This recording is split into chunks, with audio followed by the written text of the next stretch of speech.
قرآن میں کہیں بھی نہیں لکھا ہوا ہے کہ مزار بناؤ. یہاں تک کہ اللہ کے رسول محمد صلی اللہ علیہ وسلم نے کہا کہ کوئی بھی قبر پکی نہیں ہونا چاہیے. اگر پکی ہے تو اس کو زمین سے نشر کرنا چاہیے. صحیح بخاری کی حدیث ہے کہ اگر کوئی قبر پکی ہے تو اسے زمین کے لیول پہ لے کے آنا چاہیے. مزار کو پوجنا غلط ہے، حرام ہے. میں جانتا ہوں کہ کئی مسلمان انجانے میں علم کی کمزوری کی وجہ سے وہ مزار پہ جاتے ہیں. اور میرا یہ کہنا ہے کہ بہت سا کلچر جو ہے، یہ کلچر ہمارے زندگی میں آ جاتا ہے. اور ہمارے باپ دادا پہلے کہیں نہ کہیں ہندو تو ہوں گے، تو ہمارے باپ دادا جاتے تھے مندر، تو ابھی جا رہے ہیں مزار میں. آہستہ آہستہ تبدیلی آ رہی.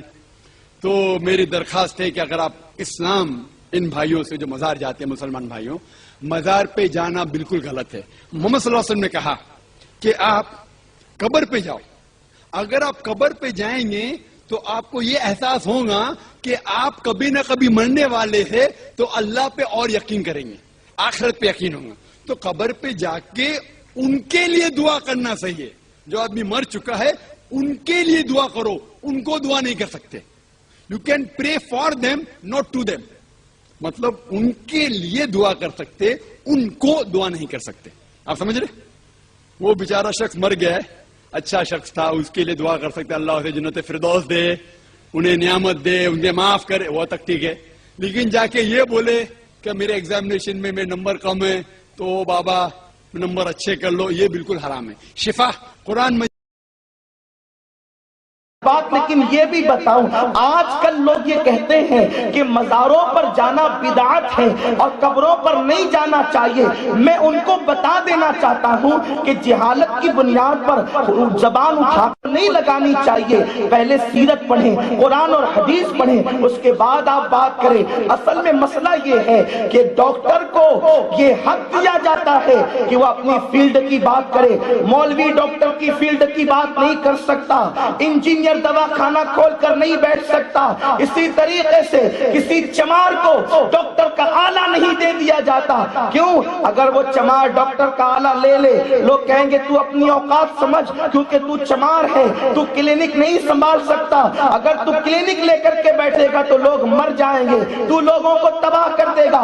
چمار کا کام جوتے سینا ہے، ڈاکٹر کی کلینک سنبھالنا نہیں ہے. لیکن مجھے افسوس اس بات پر ہوتا ہے، ڈاکٹر کے علم کے حوالے سے صرف ڈاکٹر گفتگو کر سکتا ہے، ڈاکٹر کی فیلڈ کے حوالے سے صرف ڈاکٹر باتیں کر سکتا ہے. لیکن لوگوں نے دین کو اتنا آسان سمجھ لیا، دین کو اتنا ہلکا سمجھ لیا. پان دکان والا بھی دین پر جو ہے اب اپنی تفسیریں کر رہا ہے. اللہ اکبر. جن کو استنجا کی سنتیں نہیں معلوم وہ حدیث پر تفسیریں کر رہے ہیں. کتنا افسوس ہے کہ انسان اپنی فیلڈ سے ہٹ کر کے بات کرے تو لوگ لگام دیتے ہیں، یہ تیری فیلڈ نہیں، تو بات کیوں کرتا ہے؟ تو پھر لوگ قرآن اور حدیث کے معاملے میں آخر جاہلوں کو لگام کیوں نہیں دیتے کہ یہ تیری فیلڈ نہیں، تو کیوں بات کر رہا ہے؟ اس کا حق تو انہی لوگوں کو ہے جنہوں نے رات و دن جاگ کر کے قرآن کے علوم سیکھے ہیں، حدیث کے علوم سیکھے ہیں.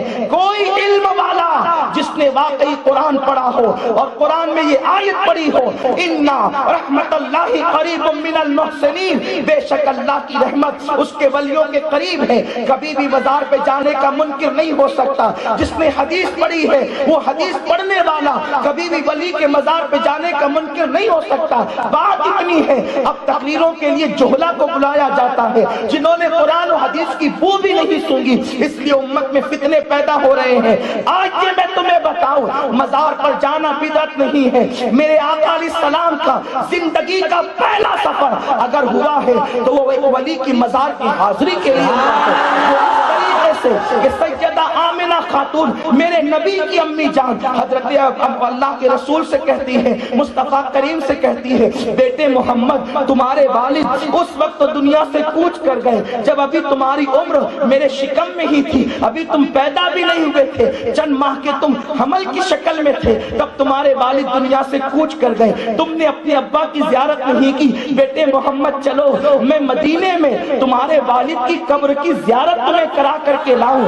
اب پتا چلا حضور نے 6 سال کی عمر سے پہلے اپنے پیروں پر کوئی کوئی سفر نہیں کیا تھا، آقا